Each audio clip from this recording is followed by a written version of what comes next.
Hey everyone, this is my balcony garden here in Quezon City. For a lot of people living in Quezon City here in the Philippines, probably your growing situations would be somewhat similar. That is limited space, limited sunlight. So every time you're going to purchase a new plant and pot it, you're probably going to put it in a place in your growing area where it gets a decent amount of sun during the morning or even in the afternoon. However, this also implies that you have to take care of it or worry about it when the rain comes. Here we have the area where I usually put all of my echeverias, and a lot of them are growing quite well. No, most of the succulents are in this place.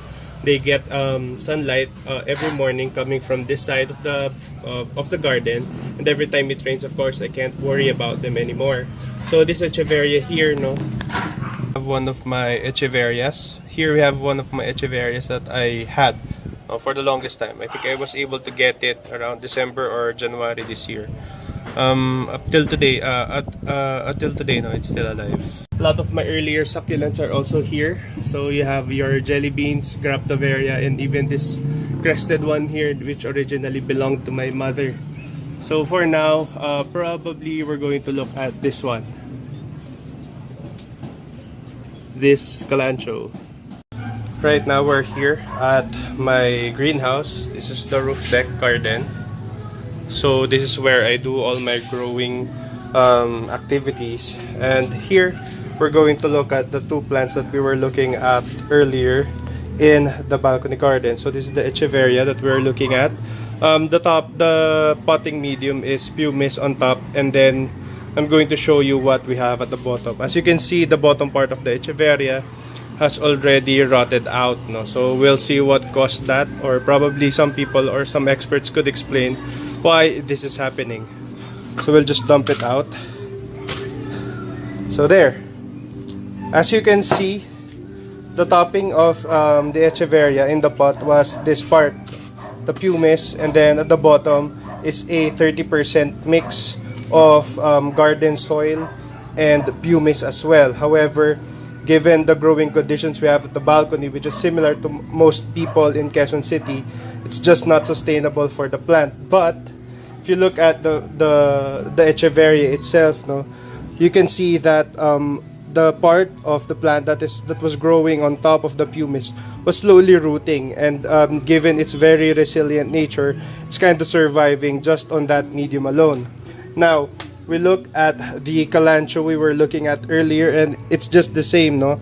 As you can see, the part that's submerged has already rotted out, and the part that's on top, the one that's mainly sitting on the lava rocks, is doing quite well, and in fact it's rooting already. So again, let's just dump that out so that we could see what the medium is at the bottom. As you can see here, the medium of this plant is also 30% mix of inorganic and organic medium, no?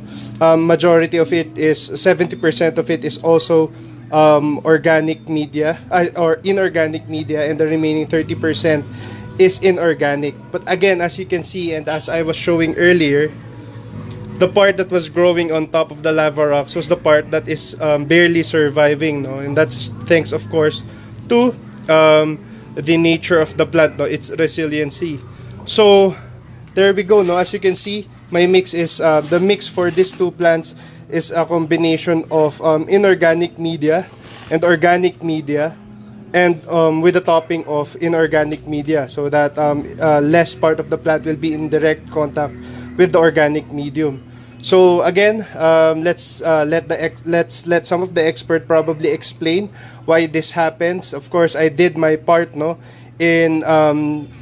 in keeping the medium at the very least, no, bone dry in between waterings, as you can see here, no.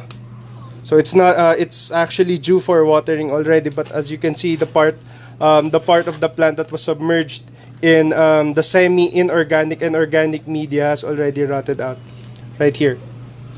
So again, let's let the experts explain this. What's happening? Why is the plant that's why does the part of the plant that's on top of the inorganic media doing better than that in the 70-30 mix, no? Thank you.